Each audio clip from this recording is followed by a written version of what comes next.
Hey guys, welcome to First Chapter Fridays. This is the Portsmouth Public Library's program where we read the first chapter of an awesome book to get you hooked. Today's book is really interesting. I've never actually seen a book like this, and that's saying something being a librarian. This book is called Replica by Lauren Oliver, and it's actually two books in one. And what I mean by that is you have the first book here told by one person's perspective, Lyra, and then when you flip the book over, you actually have a totally different perspective on the same story by Gemma. And when you actually open the book, you can see when you start this way, eventually you're going to get to upside down pages because they're two totally separate books in one.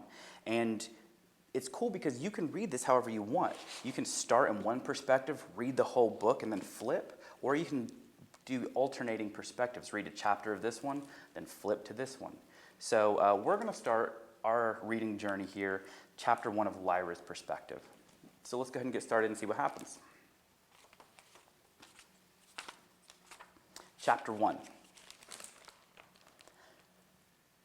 On very still nights, sometimes we can hear them chanting, calling for us to die. We can see them too, or at least make out the halo of light cast up from the shores of Barrel Key, where they must have gathered, staring back across the black expanse of water toward the fence and the angular white face of Haven Institute. From that distance, it must look like a long green jaw set with miniature teeth. Monsters, they call us. Demons.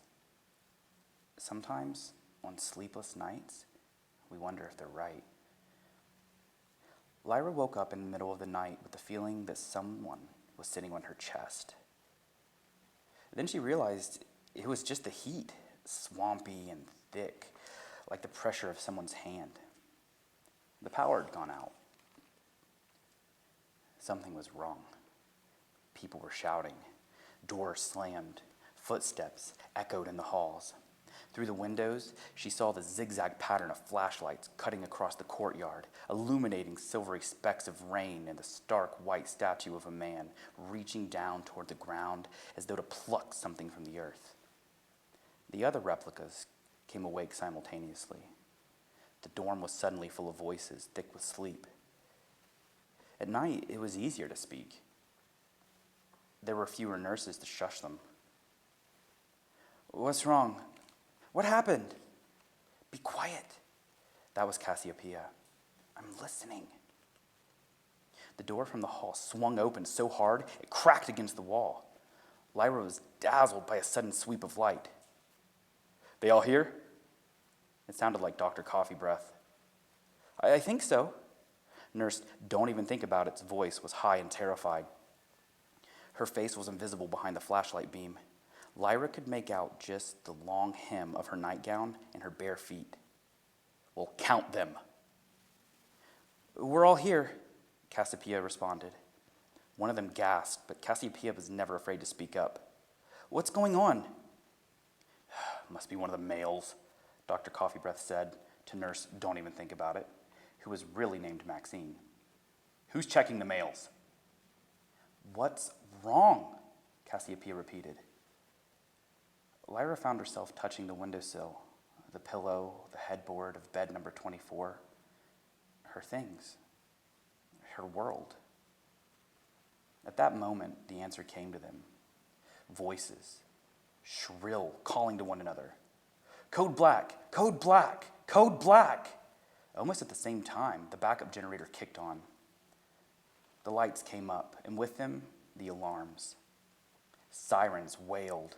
Lights flashed in every room. Everyone squinted in sudden brightness. Nurse Don't Even Think About It stumbled back, raising an arm as though to shield herself from view. "Stay here," Dr. Coffee Breath said. Lyra wasn't sure whether he was speaking to Nurse Don't Even Think About It or to the replicas. Either way, there wasn't much choice. Dr. Coffee Breath had to let himself into the hall with a code. Nurse Don't Even Think About It stayed for only a moment, shivering, her back to the door, as if she expected that at any second the girls might make a rush at her. Her flashlight, now subsumed by the other overheads, cast a milk-white ring on the tile floor. "Ungrateful she said, before she too let herself out. Even then, they could see her through the window overlooking the hall, moving back and forth, occasionally touching her cross. "What's code black?" Rose asked, hugging her niece to her chest. They'd run out of stars ever since Dr. O'Donnell, the only staff member Lyra had ever nicknamed, had stopped giving them lessons. Instead, the replicas selected names for themselves from the collection of words they knew, words that struck them as pretty or interesting. There was Rose, Palm Olive, and Private, Lilac Springs, and Tide. There was even Fork. As usual, only Cassiopeia, number 6, one of the oldest replicas besides Lyra, knew. Code black means security's down, she said. Code black means someone's escaped. All right, guys, that was the end of the first chapter of Replica from Lyra's perspective. If you're interested in this book, any of its read-alikes, or just any books in general, come into the library. You can give us a call at 740-354-5688, or you can even send us an email at reference@yourppl.org. Thanks for joining us, and we'll see you next time.